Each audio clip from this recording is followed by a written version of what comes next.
to spend a little time on you and your, like I said, really spectacular career as an entrepreneur. There's a story I want to remind you of. When I worked for you, you were doing, I think, kind of starting to do licensed products, so toys based off of other people's properties as opposed to your own. And I've spent most of my career doing that at IDW, making licensed comic books, and so I know the pain that is associated with dealing with licensors and approvals and all that sort of thing.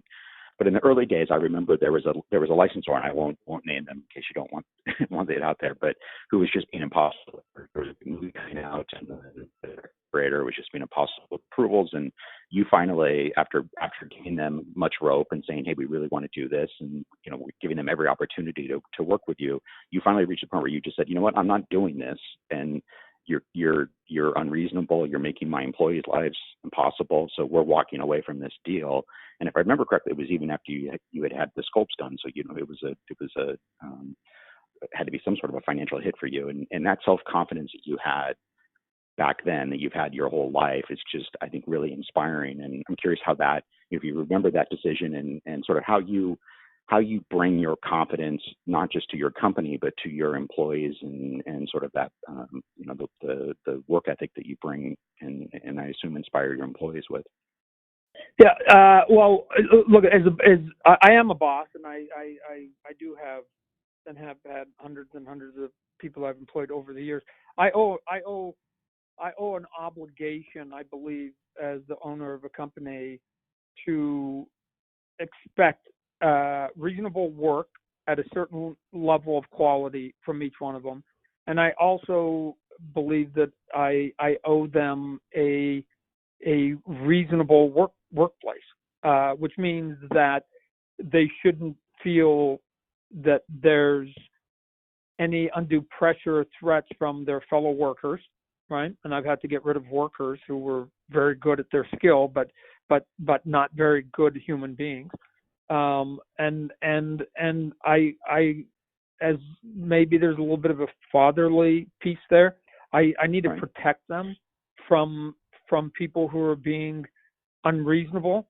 And it's one of the things, Ted, I mean, my wife teaches a class in which she prepares people to get ready to go from college and start looking for jobs.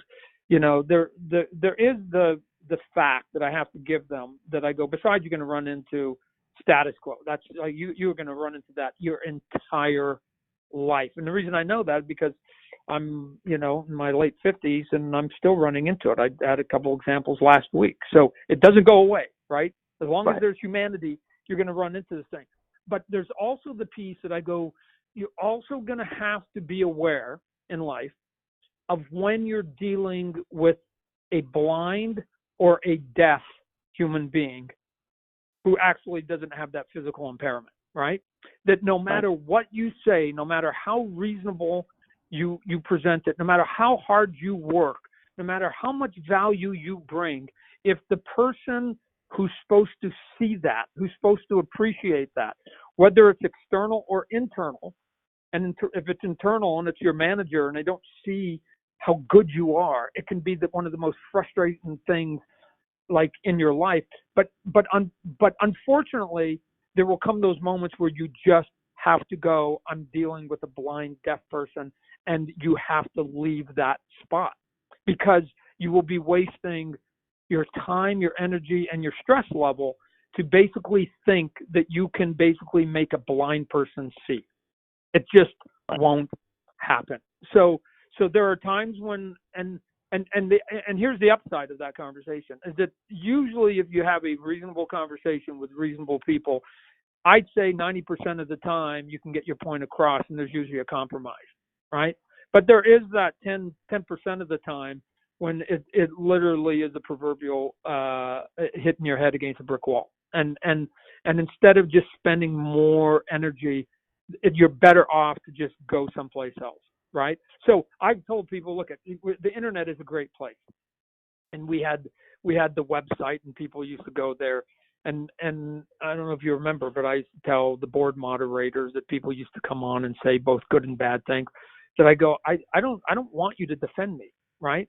Because for two reasons. Number one, every word you write to somebody who basically doesn't like you for whatever personal reason, whether they just don't like you personally, which is an odd thing because I don't know them.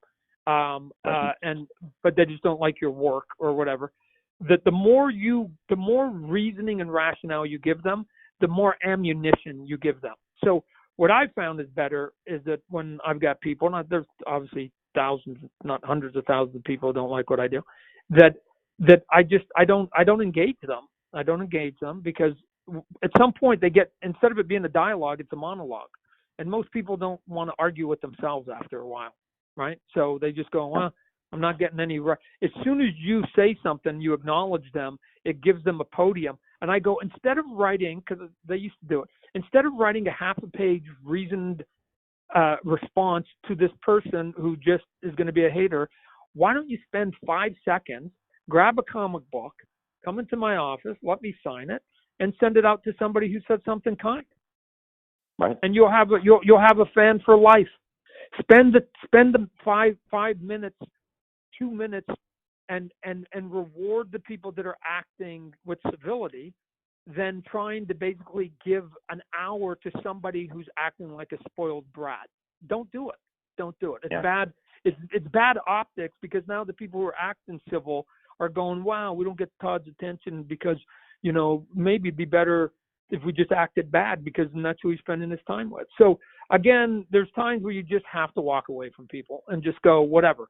And look, there's certain mottos, right? And Abe Lincoln, to me, is the glowing example when he said, you can't please all the people all the time. If you accept that to be a truism, which it is, then you will never be disappointed every single day of your life. So the first time somebody says something critical of you, you can either get sort of worked up over it, or you can do what I do, is go, man, Abe Lincoln, he's right again. That's been like 42,000 days in a row. Ever since he said it, 42,000 days in a row. He nailed it, right? He's like the Cal Ripken Jr. of cliches. He's awesome, right? So, okay, I don't expect when I get up that today is going to be a perfect day. As a matter of fact, I actually have my bar lower. I get up every day and assume it's going to be not perfect. And guess what? I've never been wrong. I've never had a day where I was wrong. So I go, wow. So as soon as somebody cuts you off or writes you a nasty email or does something on Snapchat to you or pushes you, like, you just go, of course, because we live in an imperfect world and I'm imperfect myself. So all of this, of course, this is how it goes, right? So when you have a pretty decent day in which really nothing went wrong in any meaningful way, it seems awesome. It seems like an awesome day, because you're going, wow, I thought people were going to cut me off and write bad emails, and nobody did that. It was a great day. But if you get up every day thinking it's going to be perfect, you're going to get your heart broke almost every single day. So what I've done to try and limit that, besides I just sort of have conceded that there's imperfect sort of data and people and human, and just that's how this every day is going to play out. I also took control by starting my own companies.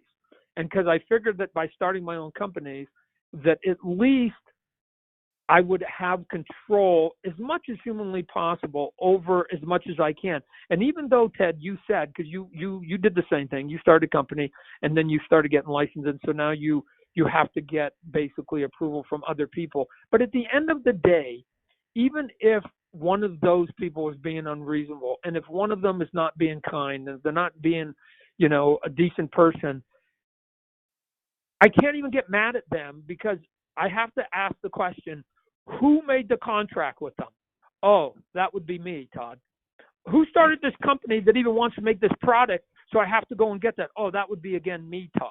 And in your case, it would be, oh, me, Ted. And so every time something goes not good, I can't pass a buck. I have to say, Todd, this is ultimately at your feet.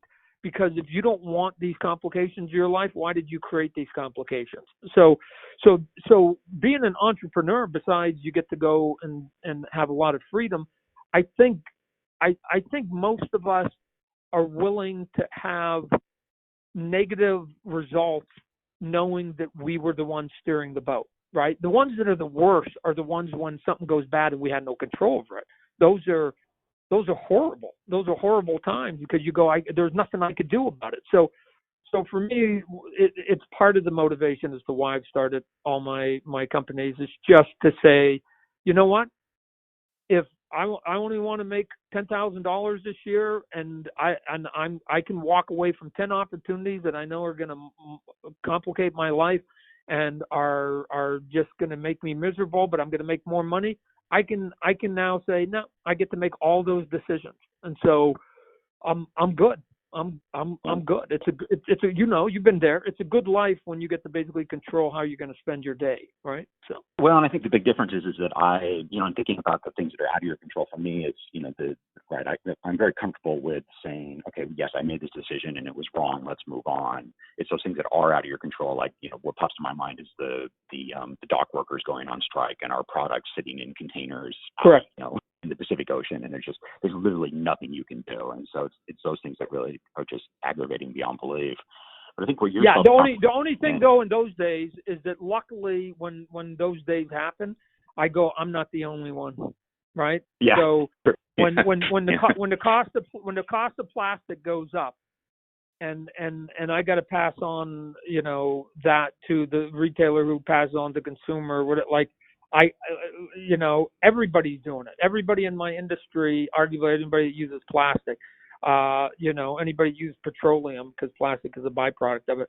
So when a barrel of gas and oil goes up, like there are literally millions of things in which that's going to be impacted by. And when it goes down, then you get the opposite, which is, hey, I can add more plastic to the value of it. You usually don't lower the price. Right. What I try to do is I just try to add more plastic. Now, what big corporations will do when the price of oil goes down is they go, oh my God, I'll just keep the profits and keep the margins myself. I don't think that's fair. I don't think that's fair-minded. Yeah. I think that when they're supporting you, when you can't put, as much plastic in there, then the moment you can basically make it up to them, I think you should, because I think ultimately it will create loyalty.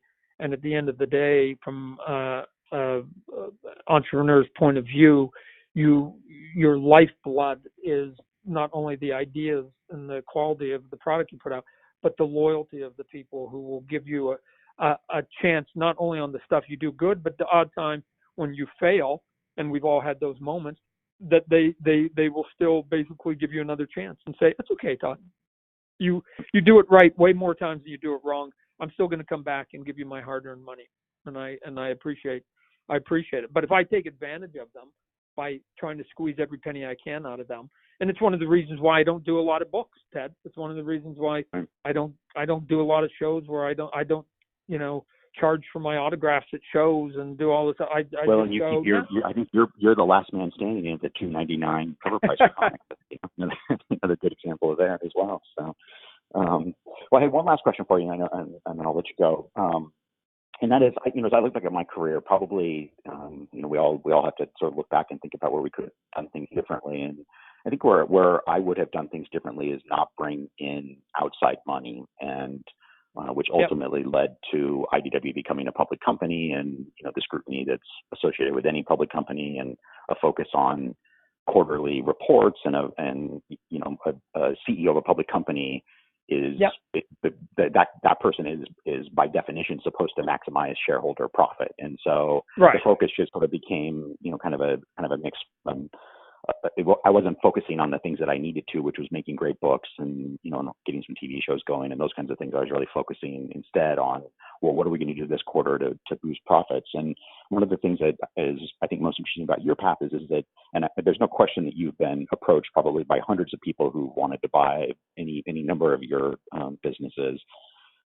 What kept you from doing that? Is it just that same self-confidence that you've had your whole life, or was it that you already had enough money and you didn't need to go down that path? And I'm just curious about that decision making. Yeah.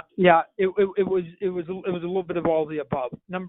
I knew, and they don't phone. They used to phone at the beginning, but the word got around, right? I mean, as a matter of fact, Wall Street used to do it on a regular basis, and then they gave it up because I used to give them this lecture. Wall Street people come in, investors come in, and they go, okay, Todd, we'll give you, let's just use round number. We'll give you $100 for your company, right? So just add whatever zeros you need to that to make it work.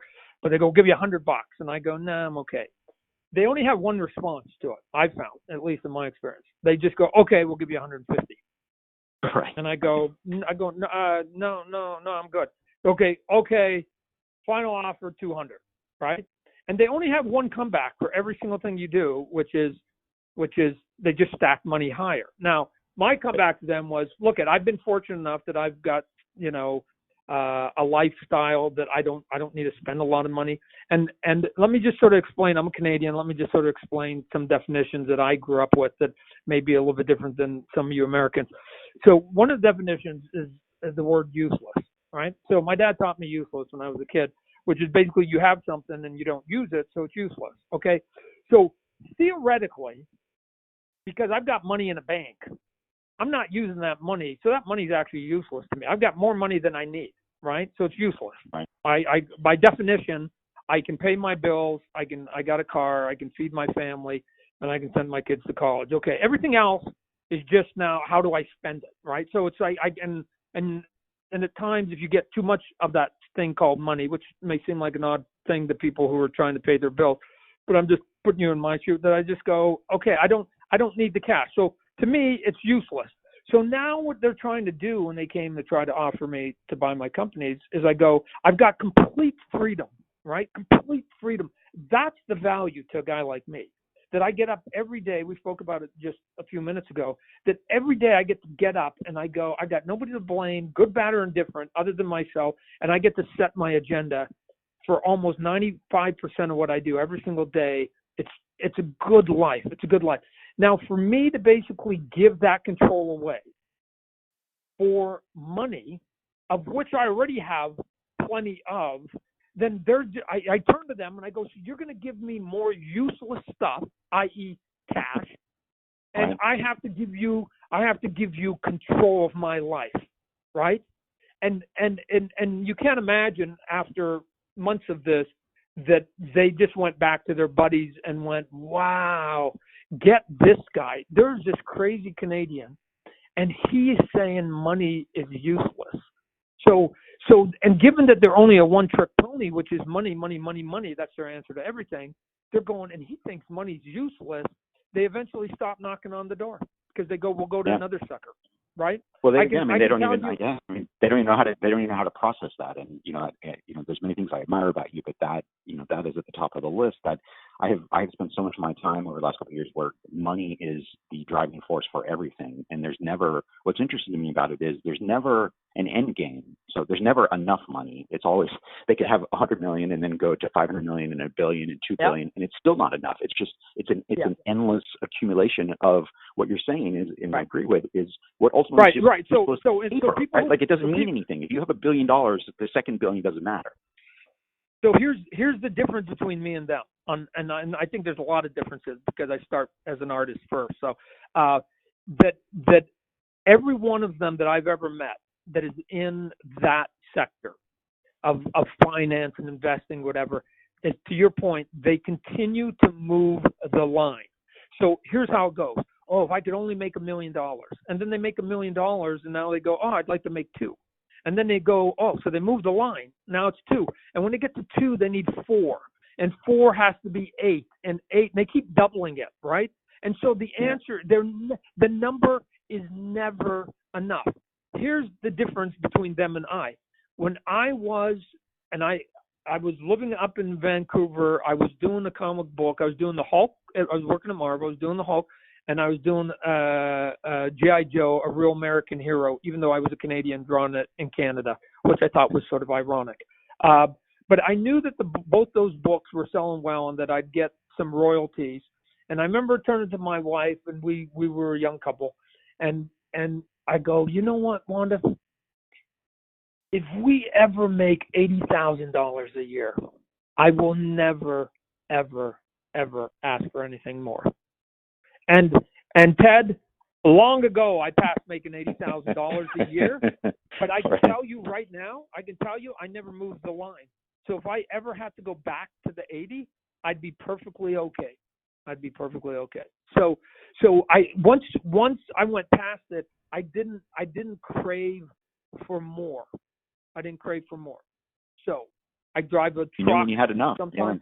Yeah. Yeah, I got I got a house, I got a car. Like I said, I got, like Right. basics are paid for. And if somebody comes in and said, Todd, we'll give you $400 million for your company, what am I going to do with that? I either got to buy a private island, maybe I've got to buy a jumbo 747. I don't even know what I'm going to do with that. Maybe I'll buy a baseball team, which would be cool.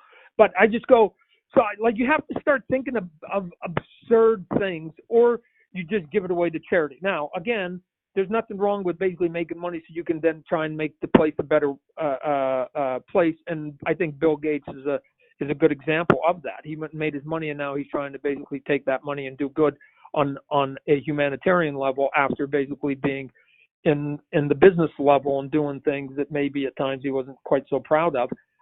But it was a means to an end, because now maybe you can basically create a vaccine that will save millions of people. Okay, there's all that. So I'm not saying that the money doesn't have a value, or you can help take some of these underprivileged kids and get them through school. So there's a value to the money to be able to help others, and that's the only time that the money ever matters to me, is when I go, how can I use this in a way that will help other people? Not me. I'm okay. My family's okay. We're okay. We don't need any more, right? So I don't need more tax breaks. I don't need more cash. I don't need any of it. So anyways, at some point, once you've tasted freedom and you've had it, then, and you get used to it, then you don't want to go back. You don't want to go back to it. So and I'm not saying that, because people say, oh, Todd, when you left Marvel comic books, you hated them. Like, I didn't hate Marvel comic books. I didn't dislike my time at Marvel comic books. I'm just saying that got to a point where I couldn't basically do it anymore. And Marvel Comics DC Comics, working for them, I worked for both of them, to me is the equivalent to me of my high school experience. Did I like the people? Yes. Did I enjoy my time? Yes. Did I have a lot of laughs? Yes. Do I plan going back to high school? No. I've already been to high school. I'm past that. So it's just high school, although I enjoyed it, is something in my past. Marvel and DC, although I enjoyed it, and there are other moments where I didn't, but for the most part I enjoyed it, and it was a good livelihood and it helped make my career. It's in my past. It's in my past, and I'm now old enough that there could be no conceivable reason where I would be forced to have to go back to that place, because I go, what, to make money? I can make money. What are you talking about? Like I said earlier at the very beginning of this, is why I encourage people to draw. The one advantage that an artist will have over a comic book artist will have over a comic book writer is that as long as I have sight in one eye and I can hold a pencil in my left hand, somebody's going to give me money to draw. So I could be in Bermuda on a beach, right, and I could be 92 years old, and as long as I can still do a decent Venom drawing, I co-created Venom. Somebody will say, Todd, I'll give you money to draw a Venom head, or a Spider-Man head, or a Spawn head, or whatever. I'll be able to basically make money till the day I die, right? So that also takes pressure off, that I don't have to make a bunch of money for retirement, because I go, what are you talking about? What are you talking about? And if I even need some more money, I'll just sell some of my original artwork, right? Or reprint some of my artwork, or like, what are you talking about? Like, I'm in an odd position where I can almost create money on like at the flip of a switch if I want to. Now, I haven't done that because there actually may come a time in my life when I need to do it, and I don't want to be and do some of the things that happened to some of my other partners, that early on in the formation of Image, I thought that they were basically turning on the money spigot, going to the money well, when they weren't thirsty. There was no need to make the money other than because they could. And to me, I'm always going, well, what's the reasoning and the rationale of doing this? So from time to time, I have conversations and marvel somebody a phone and go, hey, Todd, let's do a Spawn Spidey crossover, which would sell gangbusters. And I'm not saying that someday I might not just do it for the creative itch of doing it. But my answer is always like, okay, so we do it, and it sends a jolt through the comic book industry in January. So what's propping it up in February, right? Like, It's just it's a momentary hit. There's no long-term impact to it. And my pride comes from, and we're heading towards it right now, is, that issue 300's coming out, and just the mere fact that it's a big giant anniversary, but it ties the record with Cerebus for being the longest running creator-owned comic book on the planet. And 301 is my sugar, because that sets the record. And I'm not saying every book is perfect. I'm not saying the character is great. I'm not saying any of that. I'm just saying that longevity has its own value of saying, hey, you know what? Through thick and thin, this character, this creative person have endured, right? They don't have to be the biggest, they don't have to be the best, but it's the same reason why I tip my hat to a music band like Kiss. I'm going, you can talk to me about how good their music is, but they swim amongst sharks now for 40 years, and in a harsh business environment, and they survived. And there's something to be said to me about survivors that go up against giants and conglomerates and big companies. I go up against Hasbro and Mattel in the toy industry, and I am under no illusion that I'm ever going to make a dent in them. But the success isn't that I'm going to make a dent in them. The success is, how did those giants that have 1,000 times more money, 1,000 times more product, 1,000 times more influence, and 1,000 times more people working for them, how are they incapable of not being able to squash a guy like me? And the answer is that they just move too slow, because corporations, their Achilles heel is that they move too slow. And when you're small, I've often told people, retailers, business people, the blessing and the curse of my companies is my size. I'm too small for you to care about, but I'm small enough to be able to move on a dime, and that can have value in plenty of places. So that's sort of been it. And if I got it too big, I would have to then start thinking, because if I was a $1 billion company, Ted, I'd probably start thinking like the big $1 billion company, and I'd slow play everything, and I'd create a bunch of rules and whatever else. And I sort of like living down where it's a little bit of chaos, and you get to move, and sometimes you crash and burn, but as long as you get it right 80% of the time, you can make a living at it. And I encourage everybody to be an entrepreneur once in their life, just once. And if it doesn't work, try it for a year, try it for 2 years. If it doesn't work, you can always go back to the institution. You can always go back. They'll take you. Marvel Comics and DC comic books would take me back tomorrow.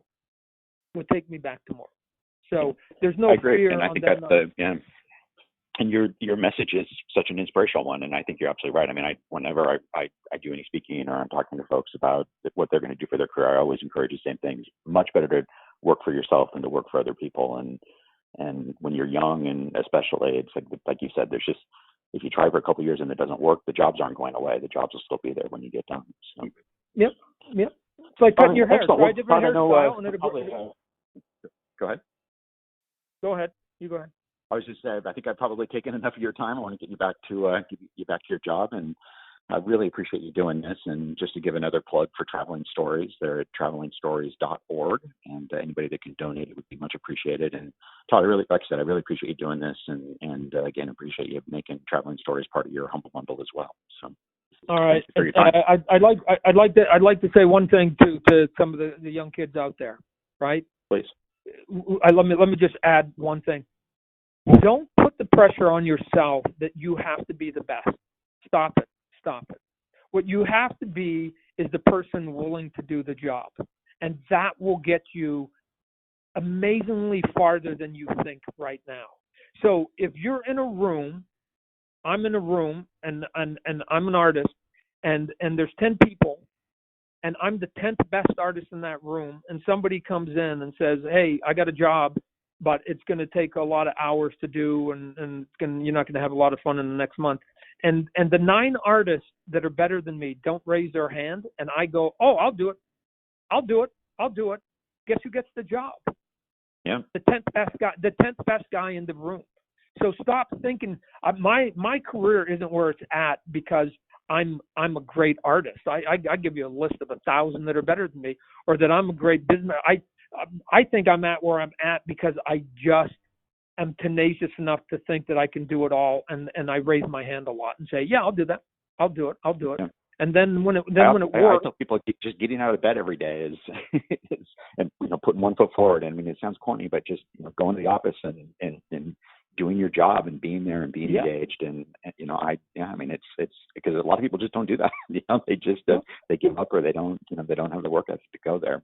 And if you're the fifth best in a room and they give you the job and it's successful and you do it with a certain quality and it works, then you could add that to your resume, and all of a sudden you start going up in people's sort of credibility sort of list of going, hey, you know what? I saw they did this and this and this and that.